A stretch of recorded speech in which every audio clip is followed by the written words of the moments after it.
Moraï Rabotaï, nous allons aborder à présent, à nouveau, le sujet qui nous rapproche de Pessah, le soir du Seder. Mais je n'oublierai pas, parce que à mes yeux c'est aussi important, de dire un mot sur la paracha de cette semaine, qui est paracha de Shemini. Elle a un certain rapport, quelque part, avec Pessah, étant donné que 30 jours avant Pessah, déjà, nous sommes tous en train de préparer cette fête avec beaucoup d'exagération, j'ose le dire, à la recherche de ce Hametz que l'on a considéré comme un Yetzer Hara par excellence, Nachon. Il faut reconnaître effectivement que toutes les interdictions, par exemple, si tu mélanges du lait avec avec de la viande, et s'il y a un soixantième de lait par rapport à la viande, c'est cachère, tu peux manger. Même pour les névélotes et les tréfotes, on fait un soixantième, d'accord? Pour Patel permettre. Beshishim. Patel Beshishim, il a fait. Alors que l'interdiction du Hametz, elle est Bémachéou, n'importe quoi, un petit morceau de Hametz de rien du tout, et rend interdit s'il entre à l'intérieur d'une marmite qu'on doit manger à Pessah. Ça interdit totalement, totalement, totalement. Étrange cette interdiction quand même du Hametz, que d'ailleurs nous mangeons toute l'année, n'est-ce pas? Oui. Mais il évoque ici, pour ainsi dire, le fait de s'éloigner totalement de la sortie d'Égypte, de s'éloigner totalement de l'aspect le plus important qu'il y avait en Égypte. C'est en Égypte qu'ils ont découvert la fermentation. La fermentation, et c'est peut-être une manière de dire, on s'éloigne de la philosophie ou de la manière culinaire des Égyptiens de manger en s'interdisant ce hametz. De la manière dont les Hachamim ont dit, mitzvah habaya leadcha al tahmitzena. Si tu as une mitzvah à faire, il ne faut pas la fermenter. Fais-la, tu peux le faire maintenant, tu n'as pas d'autre occupation. D'accord? Ne dis pas, j'ai pas envie maintenant, demain ou après-demain. Ni demain ni après-demain, tu vas la faire. D'accord? Donc, il ne faut pas l'ahmit et retarder quelque chose que tu peux faire, quelque chose de positif que tu peux faire, mamash, maintenant. On va donner maintenant, si vous voulez, que des rimazim concernant le soir de Pessah. Par exemple, David Amelech, il a dit Vasoveba et Mizbahacha Adonai. Éternel, je vais pratiquer quelque chose de merveilleux et je vais contourner ton autel. Autel A-U-T-E-L, Nachon, le Mizbeah. Nous, Hachamim, il donne un remède que ce sont toutes les choses qu'on fait le soir du Seder dans le mot Mizbahacha, Mem, Zain, Bet, Het et Chaf, Nachon. Oui. Mem, c'est quoi qu'il y a le soir du Seder? C'est Matzah, Maror. Oui. Après Zain de Mizbahacha, c'est quoi? C'est le Zéroa. Mizbah, Bet, c'est quoi? C'est La Beitza. Beitza, Yafé. Mizbahacha, Het, c'est quoi? C'est Haroset, Nachon. Et qu'est-ce qui reste? Kaf, c'est Karpas. Karpas Et, je sais pas. je l'ai oublié moi aussi, c'est Karpas et Korech. Korech. Quand on mélange à la fois de la matzah avec de la hassa et avec du haroset. Il ne faut pas abuser de mettre du haroset. Je vois tous les soirs du Seder que tous nos enfants et tous, peut-être moi aussi, ça veut dire, on en met un peu plus pour annuler le maror, l'amertume qu'il y a dans le maror. Je donne un autre remède. Cette fête, elle est tellement importante, vraiment, elle nous casse la tête, excusez-moi l'expression, hein, à tel point que il y a plusieurs comités Va'adim de Kashrut. Tu as le Badatz Bet Yosef, le Badatz de certains Haredim, et tel rabbin. Chacun, ils ont leur cas, leur Kashrut. Moi, je donne un conseil, je me permets de le dire. Il faut que ce soit la Rabbanout Arachite qui désigne une commission, n'est-ce pas, un Va'ad, dans lequel il y a tous ces rabbins-là, hein, qui ont leur vision de la cache-route, et simplement un porte-parole, il vient et tout le monde on fait au nom de la commission unifiée. Nahon? Le soir de Pessah, tu chantes à la fin du Seder, qu'est-ce que tu chantes? Ehad mi yodea, Ehad. Qui c'est Ehad mi yodea? Ehad. Elohenu bashamayim ubaretz. Seul Dieu, il est unique, unique, mamash, aussi bien dans le ciel que dans la terre. Eh bien, le bon Dieu l'a dit, qui c'est comme mon peuple Israël qui est Had. Alors, on doit justement, concernant la vie religieuse et spirituelle, trouver une ahdout, une unité.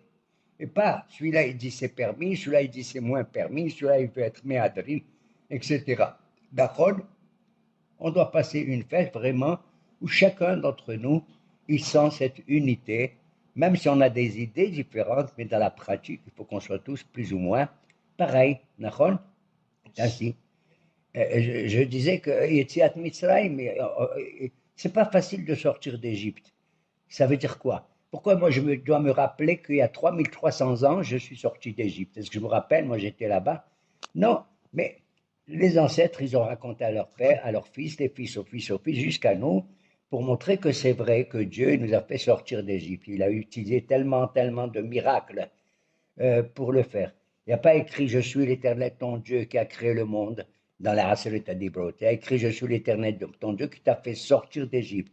D'ailleurs, tu sais que quand tu regardes la Torah, les 5 livres de la Torah, tu vois qu'il y a au minimum 50 fois la sortie d'Égypte, qui est attachée à beaucoup de mitzvot. Par exemple, il ne faut pas être méchant avec un étranger parce que qui guérit maïtem beret Misraim, vous étiez guérim. Il ne faut pas prêter du ribit avec intérêt. Je te prête de l'argent et je te demande, je t'ai prêté 100 shekels, tu me rends au bout d'un mois 120 shekels. C'est ribit, c'est interdit de faire ça par rapport aux membres de notre peuple. Et de ne pas faire du mal à une veuve, à un orphelin. À chaque fois, dans toutes ces mitzvot, il y en a 50, comme ça. C'est-à-dire, rappelle-toi, ne fais pas ça, les harayot, l'inceste, c'est-à-dire ne pas être infidèle au niveau du couple. Tout cela, c'est pour montrer, rappelle-toi car tu es sorti d'Égypte. Vraiment, ça veut dire qu'on est sorti d'un lieu où il y avait le mal par excellence. Il y avait le mal par excellence. Et moi, j'ai le sentiment qu'avec cette fête, avec la rigidité, la difficulté de faire cette fête, vraiment de la manière la plus cachère qui soit, hein, d'ailleurs, on se souhaite Pessah Kacher ve Sameach. Le Pessah, il est Kacher, mais il faut aussi qu'il soit Sameach. Il faut mettre de la joie, d'accord? Il faut mettre de la joie. Bien, c'est peut-être pour ça qu'on doit boire Arba Kosot, n'est-ce pas? Les 4 verres, c'est pas obligé de vin pour ceux qui ne supportent pas, mais au moins avec du jus de raisin, etc. D'accord? D'ailleurs, il n'est pas interdit de boire du vin, mais un Kohen qui travaille dans le Beth Amikdash n'a pas le droit ce jour-là de boire du vin, d'accord? Mais la Torah n'est pas contre la joie. Au contraire, elle te dit, par exemple, Hayabinish le Bissoumé Bepuria. Un homme doit boire pas mal pendant la fête de Purim pour être joyeux et tout, jusqu'à ce qu'il s'endorme, comme dit le Rambam, d'accord? Mais pas exagérer pour devenir fou et s'allonger par terre comme on le voit dans les rues, ici à Jérusalem.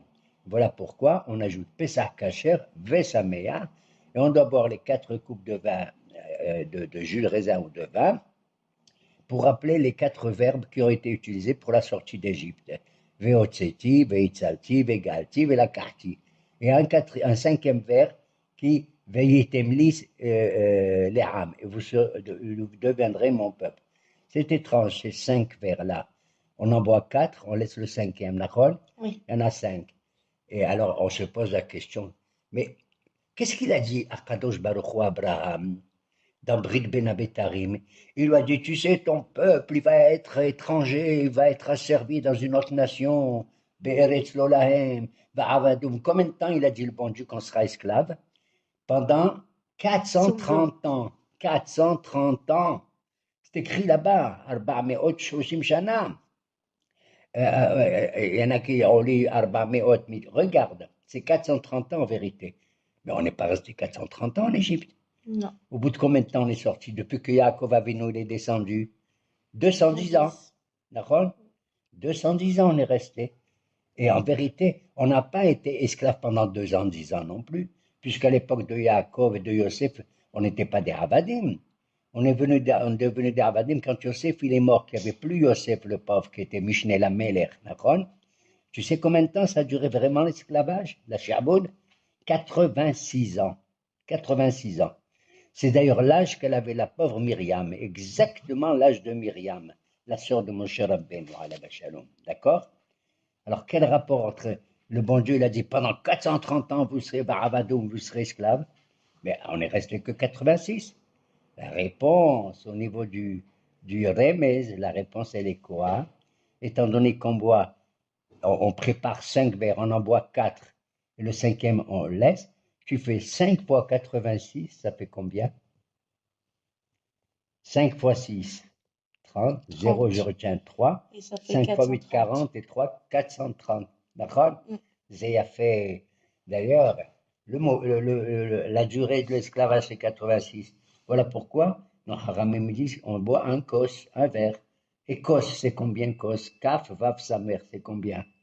20, 6 et 60, ça fait combien? 86. Voilà.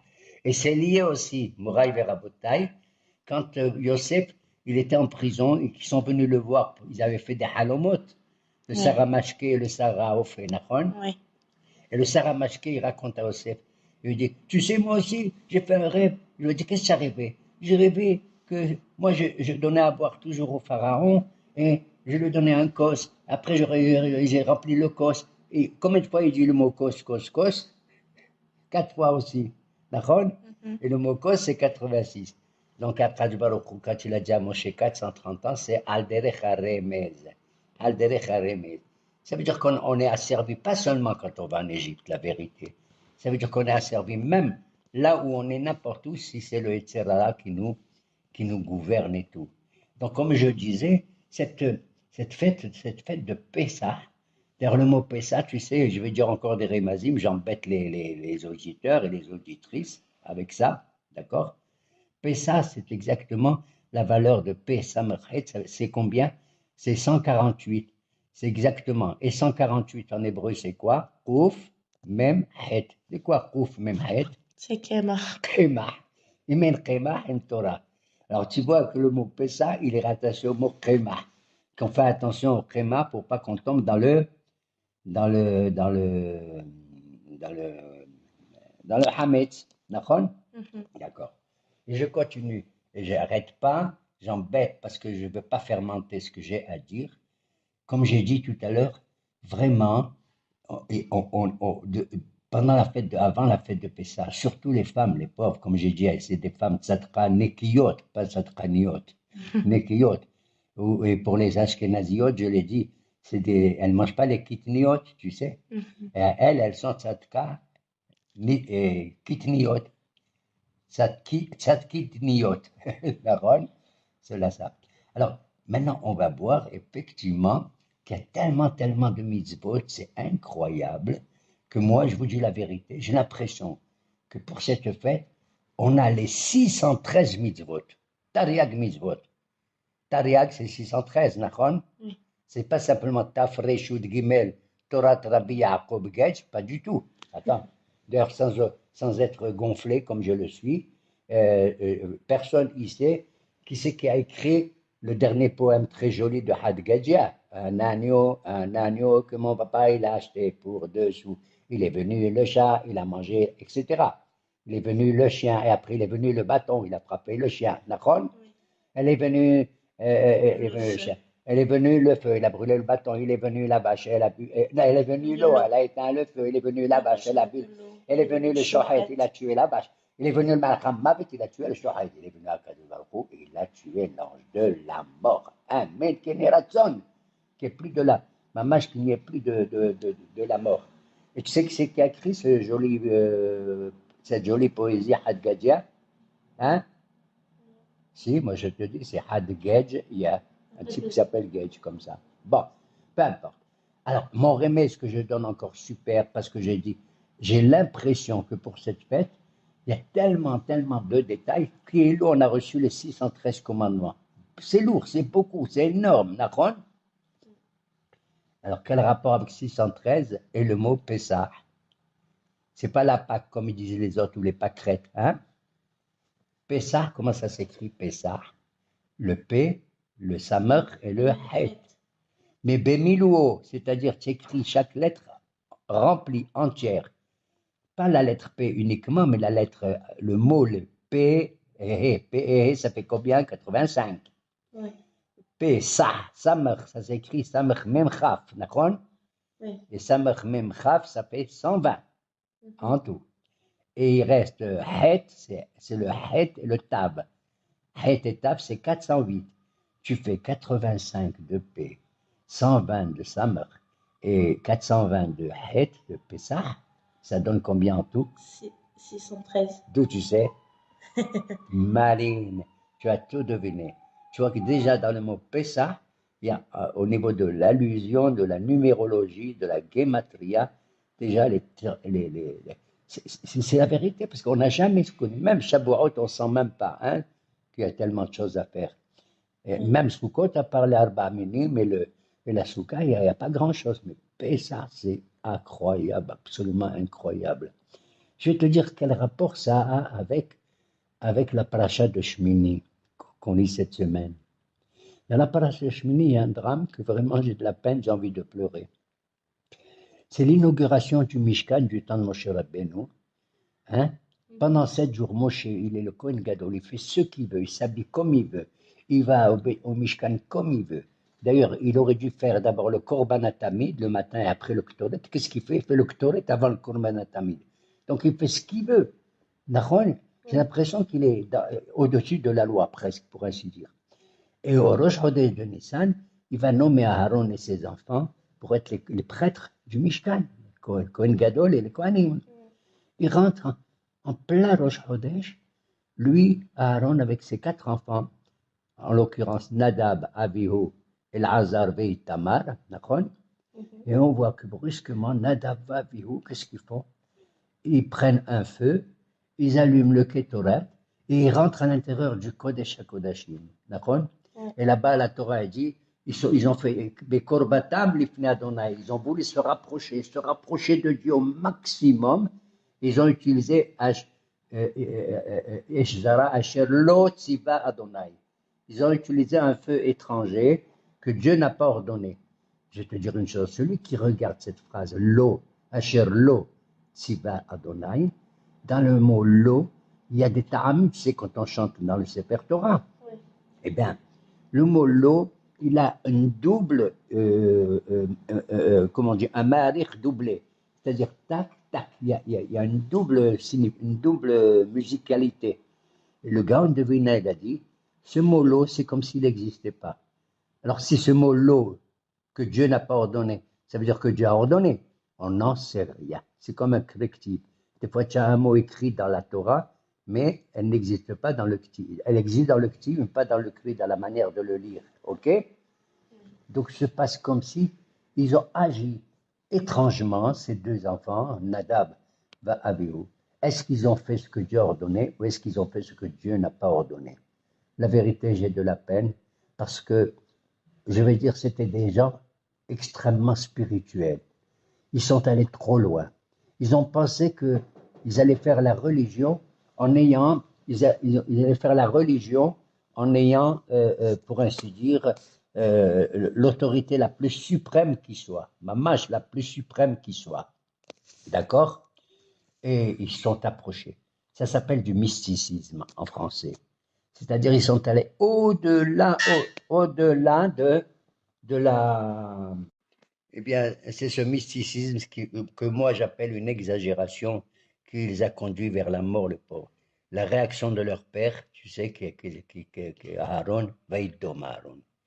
Il a gardé le silence. Et là, j'ai envie de pleurer encore plus. Comment il a pu supporter une telle chose, à tel point que Moshe Rabbeinu vient et lui dit, mais il y a les sacrifices, vous n'avez pas mangé le Seir Hatat, l'expiation de tel sacrifice et tout. Aaron lui dit, comment?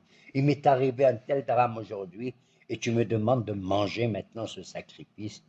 Moshe Rabbeinu, il a dit, tu as raison, mon frère, tu as raison. Tu as raison tout à fait.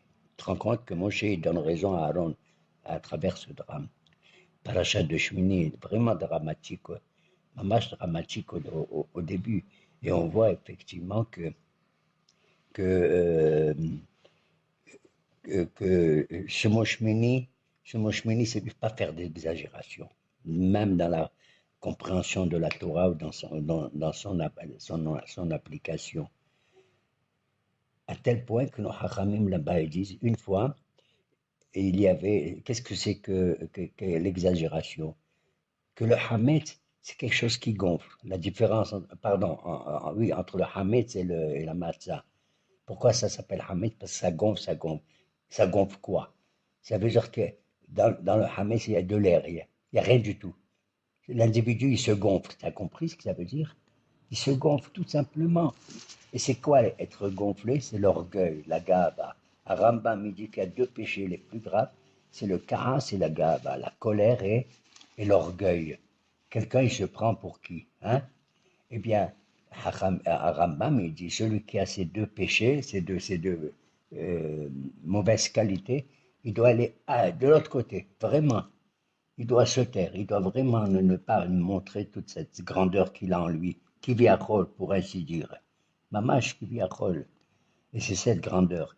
Et là-bas, nos Hachamim me disent, oui, il ne faut pas avoir de la grandeur, mais il faut non plus ne pas être misérable dans ta pensée. Tu existes, tu as une pensée, tu as une raison, tu as un cerveau, tu as un cœur. Alors ils disent comme ça, on doit conserver en nous Ehad, Mishmone, Shelmone, Bekavod ou Begava. On doit conserver en nous un huitième de huitième. Ça fait combien un huitième de huitième? 1,64. D'accord? Un huitième de huitième. Et ils disent, qui c'est qui m'apprend qu'il ne faut pas être orgueilleux? C'est qui? C'est Yaakov Abinu. Pourquoi? Parce qu'il a quitté Aïsab, il est allé vers Laban, et dans le chemin, il a dit au bon Dieu, je suis très petit. Tu as vu cette anava qu'il avait, hein, de tout le bien que tu m'as fait, le bon Dieu. Je te demande simplement un peu que tu me donnes lehem lechol ou beged lilbosh, un morceau de pain à manger et un vêtement, parce qu'il lui a volé tout ça, le fils de Aïsab, et l'Iphaz. Ok? Alors, quel rapport avec ce que je viens de dire? Un huitième de huitième, on doit conserver en nous du kavod. Si tu regardes, quand est-ce qu'il a dit cette phrase, Yaakov? Katonti, il a dit ça à la huitième paracha depuis Bereshit et au huitième verset de la huitième paracha. La huitième paracha, c'est Vayetse Yaakov. Yaakov, il est sorti. Et le huitième verset, c'est Katonti. Voilà pourquoi les Hachamim ont dit un huitième de huitième, comme ça. Je vais raconter, pour terminer, une histoire. Qu'est-ce que ça veut dire vivre avec le Hametz uniquement à l'intérieur? Il faut enlever le Hametz de son cœur, pas seulement de la maison. Parce que, étant donné que le Hametz, il est plein d'air, il est gonflé. C'est pour ça qu'on dit de quelqu'un qui est orgueilleux, celui-là, il est gonflé. Celui-là, il est gonflé. Le machal, il est comme ça. Quand tu veux gonfler un ballon, tu as le droit. Tu as le droit un peu de gonfler, d'accord? Jusqu'à ce qu'à un certain moment, tu vois qu'il est bien rond. Ça suffit. Si tu continues à gonfler, qu'est-ce qui va arriver? Le ballon, il va exploser. Il va éclater, il va exploser. Donc, on peut se gonfler un peu jusqu'à ce il y a des mesures, il y a des limites, d'accord? Et si tu continues à gonfler, alors ça casse. Pour conclure, je vais te dire qu'il y avait une histoire comme ça. Tu sais que à l'origine de la halakha, il y avait deux groupes d'écoles, Beth Shammai et Beth Hillel. On dit en général que Beth Shammai, il était Mahmir, et Beth Hillel, il était Mekel. Et on raconte qu'un beau jour, même pour le Mekel, un jour Hillel, merveilleux, qui était Mekel en général, il est allé voir des rabbins qui étaient ici, et qui s'appelaient les Bnei Batira, les Talmidim de Batira, les enfants de Batira. Et ils lui ont posé des questions sur Pessah encore, tu vois, encore que sur Pessah. Ils lui ont dit, Hillel, Haram, dis-nous, si Pessah ça tombe un Shabbat, mais comment on peut faire le korban? Comment? C'est pas possible de faire un korban, de tuer le machin, tout ça, hein? Il leur a dit, mais c'est écrit dans la Torah, qu'est-ce que vous me demandez? Vous ne savez pas lire la Torah? Il leur a dit, Hillel. C'est écrit dans la Torah quoi? C'est écrit que Bémon Ado, Pessah tombe en son temps, que ce soit Shabbat, lundi, dimanche ou tout ça. Hein? L'obéd ou Pessah. Ok? Ah, ils ont dit, ah oui, d'accord. Et qu'est-ce qu'il leur a dit, Hillel? Il a mal parlé après. Il a eu un petit orgueil. Il leur a dit, quoi? Vous me posez des questions Et vous savez pas, vous savez que moi, j'ai étudié la Torah avec Shemaya Avtalion. D'ailleurs, tu sais que Shemaya Avtalion, c'était des descendants de Haman. Tu te rends compte des descendants de Haman qui étaient devenus des Gdolim, des Hakramim? Ça, jamais j'aurais pu croire, vraiment. Hein?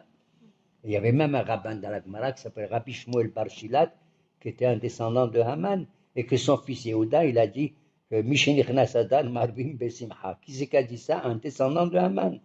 Incroyable, il s'est converti au judaïsme. Le père de Rabbi Akiba, qui c'était? C'était aussi un converti. Rabbi Akiba, c'est le fils d'un goy qui s'est converti au judaïsme, qui s'appelait Yosef d'ailleurs. Alors il a dit au Bnei Betchira, qu'est-ce que vous me posez comme question? C'est Pessah et tombe Shabbat. On le fait, c'est écrit dans la Torah, Bemoado, là où il tombe. D'accord? Il faut le faire en son temps. Et comme il a eu un peu d'orgueil, ils l'ont dit, ah tiens, Rav et tout, ils l'ont mis au-dessus de la bima, etc. Et après, ils lui ont posé une question. C'est-à-dire, si c'est Shabbat, on a le droit. Mais comment on peut transporter on fait Otsas, on transporte le couteau pour faire la shrita de l'animal. Comment on fait? Est-ce que tu connais la réponse? Et à cause de son petit orgueil de Hillel, parce qu'il a dit que vous savez rien, moi je suis l'élève de Shemaya Baftalion, il ne savait pas la réponse. Il dit, je ne sais pas, comment on fait? C'est vrai, comment on fait pour porter le couteau pour la shaita pendant Shabbat et tout. Alors ils lui ont dit, regarde comment le peuple fait. Regarde le peuple, c'est-à-dire les gens les plus simples, les juifs. Et quand c'était un Shabbat, ils ont vu où on mettait le couteau, au lieu de le transporter dans la main pour ne pas faire au sa'am, ils le mettaient entre les cheveux, les poils de l'animal. Et c'est l'animal qui portait, mamash le couteau. Nachon. Et bien voilà, Moraï Verabotai, nous souhaitons à nous tous de faire une fête qui nous repose.